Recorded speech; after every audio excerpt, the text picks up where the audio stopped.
उनका भरोसा और विश्वास भी टूटने वाला था कि अब श्री राम मुझे लेने आएंगे भी या नहीं। और तभी वहां पर श्री हनुमान जी महाराज का आगमन होता है। हनुमान जी को देख करके माँ सीता को ऐसा लगता है शायद ये भी कोई दानव हो, ये भी कोई राक्षस है जो रावण के द्वारा मुझ तक भेजा गया है। और तभी हनुमान जी कहते हैं कि राम दूत मैं मातु जानकी, सत्य शपथ करुणा निधान की। हे माँ, मुझे श्री राम ने भेजा है आपको पता लगाने के लिए, और मैं आया हुआ हूँ आपसे मिलने, और ये खबर श्री राम को दूंगा। और तब देखिएगा कैसे श्री राम आपको लेकर के चले जाएंगे, आपके दुख और तकलीफों को हमेशा के लिए मिटा जाएंगे। ठीक ऐसे ही हमारे जीवन में कभी कभी ऐसा होता है कि सब कुछ अंधकारमय हो जाता है। हमको लगता है कि अब कोई रास्ता हमको समझ नहीं आ रहा है, अनायासी बाधाएं और तकलीफ बनी हुई है। और तभी वो पल आता है जब असली खेल प्रारंभ होने वाला होता है। क्या होगा इस खेल में जहां पर 7 मोहरे हमको प्राप्त हो रहे हैं, और यही वो 7 ग्रह होंगे जो हमको उस शिखर तक पहुंचा जाएंगे जिसकी कामना हमने कभी अपने जीवन पर की हुई थी। 4 आपको यहाँ पर नजर आ रहे हैं, सूर्य, मंगल, बुध और शुक्राचार्य जी। और जबकि 3 ग्रह ऐसे होंगे जो इस चार्ट में मौजूद है, जिनका प्रभाव इसी सितंबर के महीने से सबसे ज्यादा प्रभावी हो चुका होगा, और इसका प्रभाव अब एक पॉजिटिविटी की तरफ हमको लेकर चला जाएगा। सबसे पहले प्रारंभ करते हैं इधर से ग्रहों को, जहां पर सूर्य देव आते हैं। सूर्य की स्थिति अभी ये अपने स्वयं की राशि पर सूर्य चल रहे हैं। मिथुन राशि के ठीक तीसरे भाव पर सूर्य देव विद्यमान है। यूं तो तृतीय होकर तृतीय भाव पर होना एक सुख साम्राज्य की प्राप्ति होना था, परंतु सूर्य देव अपने घर पर तो है, वो खुशहाली है जो मुझे प्राप्त होना चाहिए, कोई कमी नहीं भगवान ने दिया है। लेकिन वो एक असमंजस की स्थिति, जहां पर केतु यहाँ विद्यमान होकर के सूर्य ग्रहण नाम का योग हमको चल रहा था। तो अब कम से कम उस ग्रहण से बाहर निकलने का अवसर इसी सितंबर की 16 तारीख से हमको प्राप्त होने वाला है, जो सूर्य देव केतु के कैद से मुक्त होकर के चतुर्थ भाव पर, केंद्र भाव पर प्रतिष्ठित हो जाएंगे। अब दूसरा प्रभाव जो आएगा वो बुध का आएगा। बुध भी 16 तारीख को केतु की कैद से मुक्त हो रहे हैं, और ये भी प्रवेश कर जाएंगे ठीक चतुर्थ भाव पर, और यहां पर कायम हो जाता है सूर्य बुध का बुधादित्य राजयोग। एक ऐसा राजयोग जिनकी दृष्टि पड़ रही है सीधे कैरियर के भाव पर, कर्म क्षेत्र पर बड़ी सफलता, या यूं कहें इस महीने 16 सितंबर से खास करके कोई अधूरा काम हमारा पूरा होने वाला है। यहाँ पर समसप्तक नाम का एक योग भी बनेगा, क्योंकि सूर्य और शनि आपस में आमने सामने होंगे, जिसे हम समसप्तक योग कहेंगे। और उस समसप्तक योग के प्रभाव से करियर और सुखों में वृद्धि यहाँ पर सबसे ज्यादा मजबूती से देखने को मिलेगी।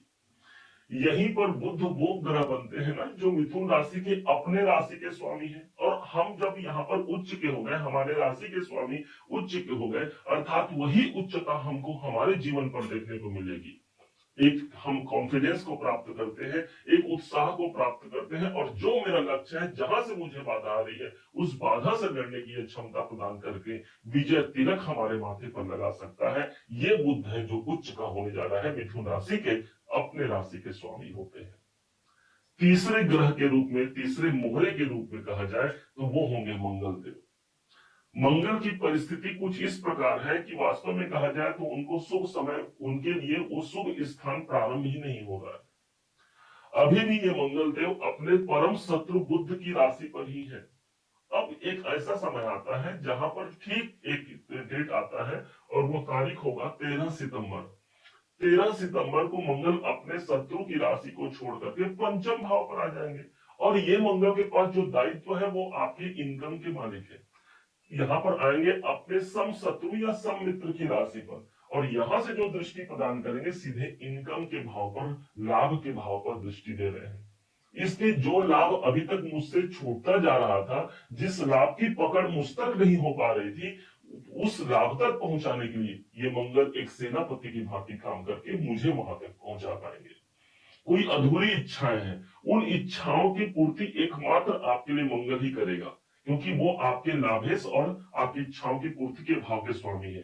अब इस पूरे गोचर में अपने घर पर तो नहीं है, लेकिन अपने घर पर उनकी पूरी दृष्टि रहेगी और ये जो बड़ा खेल चलेगा वो प्रारंभ होगा 13 सितंबर से लेकर के पूरे 27 अक्टूबर तक ये प्रभावी रहने वाला है। अगले ग्रह के रूप में हम लेने वाले हैं शुक्राचार्य को। शुक्र की स्थिति देखिए, ठीक 14 तारीख को ये अपने 4 नंबर की राशि आपके धन भाव को छोड़ जाएंगे और ये प्रवेश कर जाएंगे पराक्रम के घर पर। अब यहाँ तो ये प्रवेश कर रहे हैं, लेकिन यहाँ पर फिर से ये केतु के संग आ जाए तो एक पॉजिटिव सिचुएशन तो ये आना है कि चलो भाई मेरे 12वें घर के स्वामी तीसरे घर पर आ रहे हैं, कोई स्थान परिवर्तन करना है तो मुझे वो योग दिख जाएगा। इस समय पर आपके पड़ोसी परिवर्तन हो सकते हैं, क्योंकि ये इस समय पर पंचमेश होकर के तीसरे घर पर रहेंगे। तो देखा जाए तो अपने से तो 11वें घर पर है, तो जब हम अपने घर से 11वें घर पर हैं, मतलब शुक्र भी यहाँ पर लाभ की पोजीशन को प्रदर्शित करता है। बस एक ही कमी है, केतु के संग होने से हाँ कुछ रुकावट भी केतु कुछ ब्रेकर के रूप में केतु कर सकते हैं। यदि खासकर कोई विदेश संबंधी काम है वहां पर ब्रेकर की स्थिति लग सकती है शुक्र के कारण। अब जो वास्तविक जो खेल है उसको आप समझिएगा, जो बड़े ग्रहों के द्वारा होना है, जो लंबे अवधि तक चलते हैं, और वो सबसे पहले है आपके अपने राशि पर विद्यमान देवगुरु बृहस्पति। एक तरफ तो ये आपके राशि पर है, तो दूसरी तरफ ये पुनर्वसु नक्षत्र पर प्रवेश कर गए हैं, अर्थात भाग्य की जागृति हमको देखने को मिलेगी। हम एक बेहतर भाग्य को प्राप्त कर पाते हैं, जिस भाग्य के कारण हम अपने रुके हुए कार्य को आगे बढ़ा पाते हैं। गुरु के पास जो दायित्व है आपके सप्तमेश है, इसलिए बिजनेस व्यापार काम धंधे में भी गुरु का प्रभाव का आना, गुरु की दृष्टि का आना मुझे वहां से भी एक सफलता प्रदान करता है। गुरु के बाद अगले ग्रह के रूप में हम लेते हैं राहु देव को। राहु की स्थिति आपके ठीक भाग्य के घर पर है, नवम भाव पर राहु है। अब इनको स्वयं का इनका साम्राज्य है शनि के घर पर मौजूद है, और 2 सितंबर से यही राहु मृत अवस्था को छोड़ चुके हैं, अर्थात मृत अवस्था को छोड़ करके अब जागृत अवस्था पर आ गए हैं। राहु के लिए सबसे पोजीशन जो बेस्ट पोजीशन माना जाता है वो 11 नंबर की राशि, पूरे चक्र में वो कहीं भी चले जाए वो 11 नंबर पर आते हैं। जब शनि के घर पर आते हैं उनको वो कॉन्फिडेंस वो बल मिलता है कि मुझे अमृत के लिए पहुंचना है, और वही जिज्ञासा मेरे अंदर विद्यमान होगी। आप धार्मिक हो रहे हैं, ईश्वर के प्रति आस्था प्रबल हो रही है, कोई तीर्थ यात्रा का योग बन सकता है, कुछ दूरी की यात्रा का योग बन सकता है। और ये राहु भाग्य उन्नति कराने के लिए एकमात्र राहु को कहा जाता है ना, भय और भ्रम देते हैं राहु। लेकिन दूसरे तरफ राहु जहां मौजूद है वहां 1 गुना नहीं 10 गुना वृद्धि होती है, ऐसा ज्योतिषियों का मत है। अब उसी मत को यदि लिया जाए तो भाग्य में 10 गुना वृद्धि हो रही है ना, जहां पर मुझे नए अवसर की प्राप्ति होती है और मैं अपने मुकाम तक पहुंच पाता हूं। अंतिम ग्रह के रूप में यही राहु जो विद्यमान है। अब इसके बाद शनिदेव की बारी है। पूरे आपके लिए मिथुन राशि के लिए जो सब सर्वसमर्थ कोई ग्रह है वो है शनिदेव, क्योंकि यही वो ग्रह है जो ठीक हमारे भाग्य के स्वामी बनते हैं, और भाग्य के स्वामी होकर के अपने से एक घर आगे होना। गोचर कहा गया है गोचर में कि जब भी शनि का गोचर 6ठे 10वें या 11वें भाव पर आए इसे अच्छा माना गया है। उस हिसाब से शनि हमको करियर भाव पर मिले हैं, और इनकी अवधि अभी जून 2027 तक रहने वाली है। इसलिए निराश मत होइएगा। कोई काम यदि बार बार रुक रहा है तो अपना बल टूटने मत दीजिएगा। ये वो शनि है जो विलंब कराते हैं, ये वो शनि है जो बारंबार हमारी परीक्षा लेते हैं। लेकिन शास्त्रों में कहा गया है कि शनि जिस स्थान पर होते हैं वहां कभी भी विलंब नहीं करते, अर्थात जो दायित्व मेरे अंदर है, मुझे अपने परिवार को बेहतर बनाना है, तो वो दायित्व मुझे शनि दे रहे हैं। उस तक मुझे पहुंचने के लिए, उस पर सफलता के लिए मुझे दे रहे हैं। मुझे धन बनाना है तो 10वें भाव पर ही शनिदेव विद्यमान है, अर्थात आप हो या मुझे हो, अपने कर्मों के द्वारा हमें धन मिलता है, और यही शनिदेव का सबसे सुप्रभाव होगा जो 10वें भाव पर है, और ऊपर से अभी वक्री चल रहे हैं। 5 महीने इनके वक्री अवस्था में होने चाहिए थे। अब 2 महीना तो व्यतीत हो गया, 13 जुलाई को ये वक्री हुए थे, तो जुलाई और अगस्त तो निकल गया। अब यही सितंबर का महीना बीच का महीना है, इसके बाद तो अक्टूबर और नवंबर। तो मुझे लगता है शनिदेव को इस टाइम से अब एक पॉजिटिव सिचुएशन देना चाहिए, जो कर्म क्षेत्र पर एक बड़ी उपलब्धि तक हमको पहुंचा जाता है। इस वीडियो को अब ज्यादा नहीं बढ़ाएंगे, यहीं पर विराम करेंगे। उम्मीद है आप सबने इसे समझा, आप सबने इसे जाना है।